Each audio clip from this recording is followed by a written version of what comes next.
Bonjour à tous. Aujourd'hui, nous avons l'honneur de recevoir les deux seuls 8e dames français de l'Aikikai de Tokyo, Maître Gérard Blaise et Maître Christian Tissier. C'est ici, à Senlis, que l'Asetai rend cette rencontre historique possible pour l'aïkido en France. Avant de débuter, nous tenons à remercier l'équipe de l'hôtel-restaurant de la Porte Bellon pour leur accueil. Un grand merci également à toutes les personnes présentes ce soir qui contribuent à ce moment unique. Je passe maintenant la parole à Urs Keller qui aura la tâche passionnante d'interviewer nos invités. Merci beaucoup, Jean-François.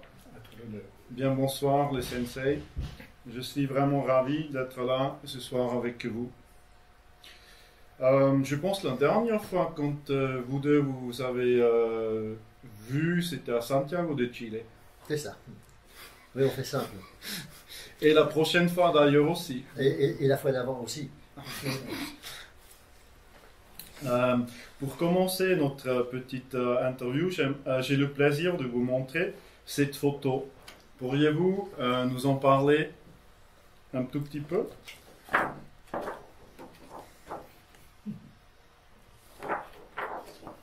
Alors, donc c'est une photo qui a dû être prise en 1975. Oui. Donc en 75, j'avais pas de lunettes. Donc maintenant, il y a 50 ans.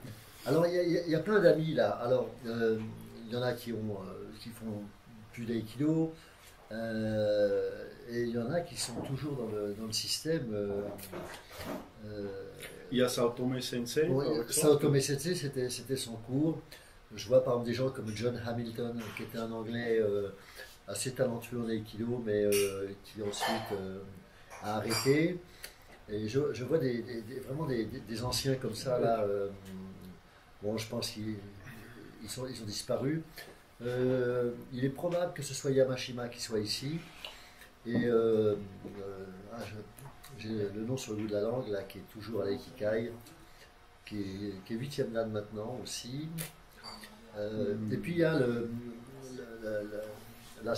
à l'époque, le secrétariat de l'Aikido, à l'époque, enfin maintenant c'est pléthorique, hein, puisqu'il y a tous les outils de chi font partie du secrétariat, font du travail administratif, ce n'était pas trop le cas à l'époque. Et cette dame là qui est ici, donc tout à fait à droite, qui est Madame Ito. Madame Ito, qui parlait français.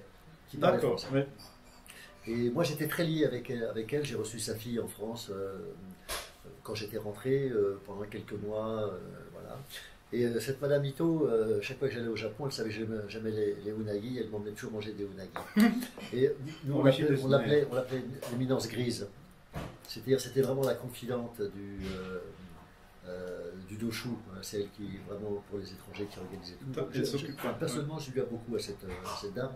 Je ne sais pas si tu te rappelles, elle était très agréable, voilà. Et puis, il y a plein de...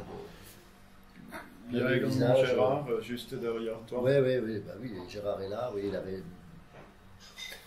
belle mèche, et là, voilà. Ça rappelle beaucoup de monde. C'était la première année que j'étais allé au Japon, où Christian m'avait hébergé d'ailleurs chez lui, pour savoir si je décidais de quitter mon métier et d'aller au Japon pour essayer de travailler plus l'aïkido qu'en France. Ouais. Vous avez déjà connu en France? Oui. Dans les années 60. On s'était côtoyés. Alors, en fait, on s'était côtoyés, bien sûr, dans les stages, etc. Et ensuite, dans les années 75, par là... en fait, quand tu venais à Paris... J'étais allé à Clermont-Ferrand aussi. Oui, et puis quand tu venais à Paris... J'ai dormi chez toi, à la porte de Bagnolet. Voilà, ça, ok. Ouais.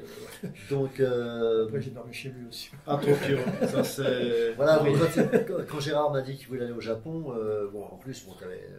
marié, enfin je sais pas. Oui, ça, c'est voilà. Donc c'était quand même une décision assez lourde à prendre. Oui, il y avait un métier quand même. Voilà, donc je suis allé à moi, Christian m'a hébergé, il m'a présenté à tous les maîtres japonais, donc je me rappelle Alikawa Sensei, et Christian m'a dit je t'ai jamais vu faire un vol plané pareil sur un Shōdage. Moi-même j'ai pas vu le vol plané, mais lui il l'avait, donc c'était voilà. Et après Et après, j'ai décidé par la suite de venir au Japon. Mais c'était la première fois que j'allais au Japon. Et d'ailleurs, Saotome Sensei allait quitter le Japon, je crois. Il est parti aux États-Unis. Il est parti en pour les États-Unis. Ouais. Parti en 76. Il est parti aux États-Unis, je crois, oui. Oui, il avait 36 ans quand il est parti, donc là, il avait 35 ans. Et là, il y a un gars qui s'appelle Kono.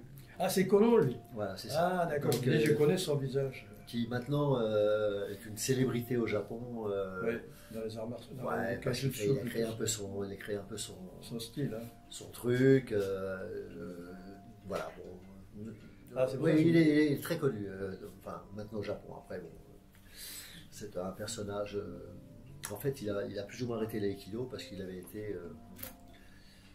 Ça s'est pas bien passé avec Yamaguchi. Avec Yamaguchi Sensei, c'était pas très bien passé. Voilà, c'est ça. ouais. Ça, je sais. Voilà, donc je n'osais pas le dire, mais je l'ai dit quand même. Voilà, après, oui, il est parti dans les formes de Kenjutsu. Oui, il a fait un peu tout. Nous, on l'appelait le ninja. Le ninja? Ouais, parce qu'il était toujours avec des trucs de ninja, des trucs qui jetaient comme ça. Là. Les shurikens. Ouais, shuriken. Il avait bien. Chaussures aussi. Il était un peu toujours dans ces trucs-là, un peu magiques. Voilà, donc beaucoup de souvenirs à partir de cette photo. Oui, parce que d'une manière générale, toutes les photos, surtout les photos d'une époque qui était une époque un peu importante pour nous, non enfin, oui, c'était quand même. Pour moi, moins importante que Gérard, parce que bon, lui, il fallait qu'il prenne une décision. Là, il est en train de réfléchir, ça se voit là. Oui, ça se voit. Est-ce que j'y vais, est-ce que je saute, est-ce que je saute pas? Mais non, mais c'était une décision importante parce que bon, je me souviens très bien avec Yolande quand tu es arrivé, les deux enfants. Bon, faut du courage. C'est Christian qui s'occupait de. Faut du courage, quand même. Qui s'occupait de moi pour avoir les papiers pour me permettre d'avoir le visa. Et ensuite, quand je suis arrivé, il a trouvé l'appartement, voilà. Et c'était pas facile parce que bon, il y avait quand même une famille, quoi. Ça faisait 4 personnes qu'il fallait trouver. Et l'appartement était impeccable, il était à 400 mètres. C'est vrai. Vachement pratique. C'était assez pratique. Juste en dessous. C'est un bel appartement. C'était un bel appartement. Tu m'avais montré quand on sortait oui, une fois en marchant, je leur ai dit, bon, c'est là que j'habitais à Toyama. J'aimerais bien te demander, Gérard, donc, est-ce qu'il y avait quelque chose de spécial qui t'a fait décider ou comprendre, oui, tu vas t'installer au Japon? Alors, en fait, c'est toute une histoire. C'est-à-dire, j'ai été obligé d'enseigner l'aïkido très tôt. J'étais premier dan. En France, à Clermont-Ferrand. Parce que quand pour finir mes études et faire l'école des impôts, je suis allé à Clermont-Ferrand. Et à Clermont-Ferrand, il n'y avait plus d'aïkido. À l'époque, c'était Maître Neuro que je suivais essentiellement, et je lui demandais l'autorisation d'enseigner. Très bien. Donc j'ai commencé à enseigner l'aïkido.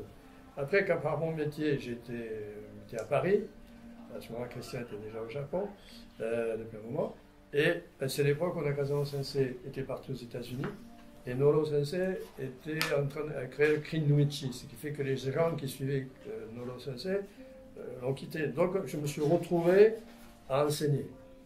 Et Christian, quand il venait en France, à Paris, tu venais t'entraîner, je donnais des cours à Léopold Bélan dans un gymnase, et il venait. Et puis moi, je voyais sa progression, quoi. Et à un moment donné, quand même, je me suis dit, moi aussi, j'aimerais bien aller là-bas, voilà, pour être élève et arrêter d'être professeur un peu par force. Mais quand même, c'était, comme l'a dit Christian, c'était une lourde décision par rapport à mon travail, par rapport à ma famille. Donc je suis allé en 75, et puis bon, je sais pas, Christian m'a présenté à tout le monde, etc. Même tu m'avais présenté à Inaba Sensei, on était à Shingo, etc. Et du coup, quelque chose s'est passé que j'ai décidé d'y aller. Et après, j'y suis allé en février 76 parce que j'ai pas pu me délibérer avant. Et quand je suis arrivé, c'est Christian qui s'occupait de moi pour trouver l'appartement et tout, et me présenter. Voilà. Mais à l'époque, je pensais rester 2 ans. Je suis resté 5 ans et demi. Et toutes les deux, vous êtes restés bien plus longtemps que 2 ans? Pas Christian, ça je ne sais pas, mais Christian est 7 parti ans en février 76. Oui. Il fait partir en juillet 76. Oui, c'est-à-dire que je suis parti en juillet 76 avec Yamaguchi Sensei. On a fait un petit tour de 3 mois. Yamaguchi Sensei a donné un stage invité par Chiba Sensei à Oxford. Ensuite, on a fait un petit stage en Suisse, à l'époque. Vous devez être une trentaine à chaque fois. Un stage à Paris, puis après on a fait les châteaux de la Loire, le sud de la France, la Corse, on a tout fait. Et quand Yamauchi Sensei est parti, moi j'ai commencé à enseigner l'aïkido, voilà. Il fallait parce que j'avais plus de sous. Oui. On a fait toute l'Europe avec Liu et Yamauchi Sensei, on a tout fait, la vie de château. Oui. Non, enfin j'ai fait, pas vraiment, mais c'était vraiment agréable.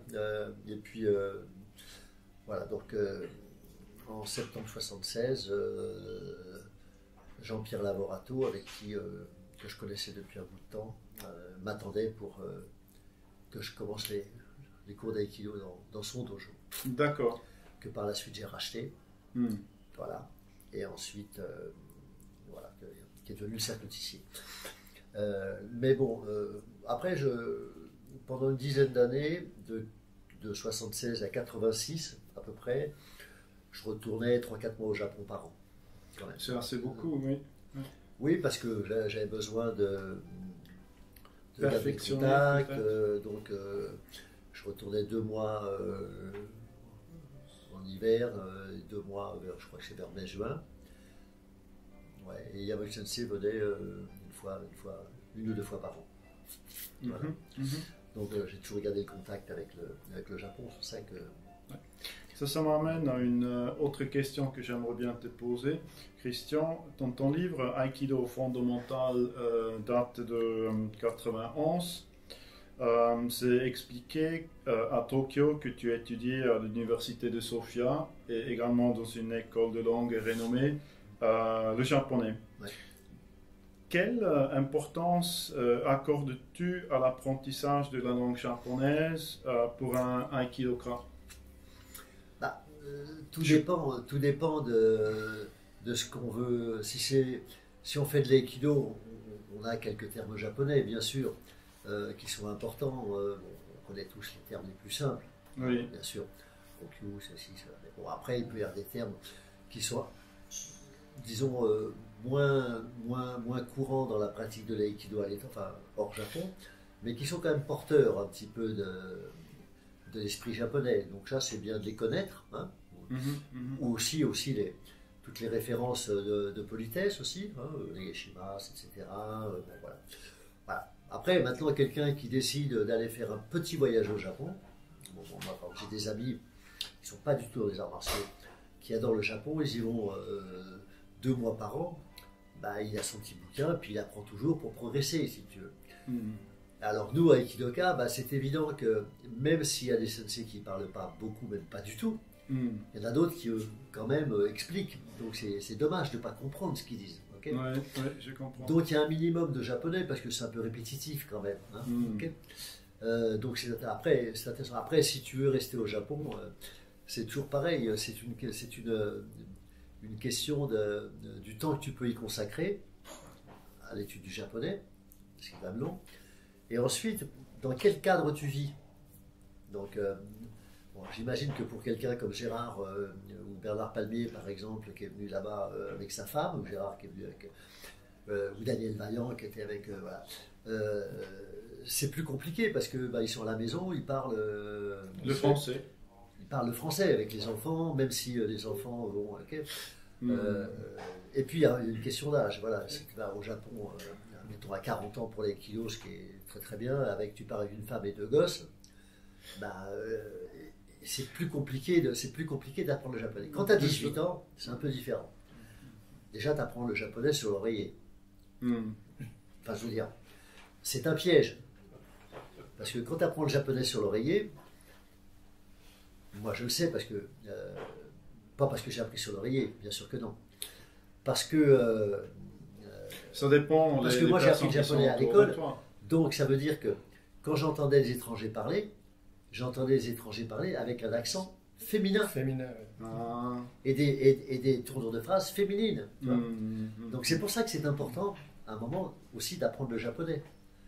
De façon à avoir des niveaux de langue qui soient normaux, quoi. Enfin, tu vois ce que je veux dire. Et dans l'intonation, et dans la construction de la phrase, dans le vocabulaire. Aussi à l'homme et pas Donc voilà, donc pour répondre à ta question, moi j'avais commencé à apprendre le japonais un peu avant de partir. Avant de partir, quand j'ai eu 16 ans, je prenais des cours à l'association philotechnique, j'y allais une fois par semaine, mais je parlais pas du tout. Mais bon, j'avais quand même fait la démarche. Et puis après, forcément, quand tu es jeune, ça rentre plus facilement que quand tu es âgé. Voilà. Et puis bon, à l'époque, il n'y avait pas beaucoup d'étrangers, donc j'étais dans le bain. Voilà. Donc j'étais constamment avec des Japonais et les amis qui sont là d'ailleurs, Gigi, Nanou, Claude Thomas.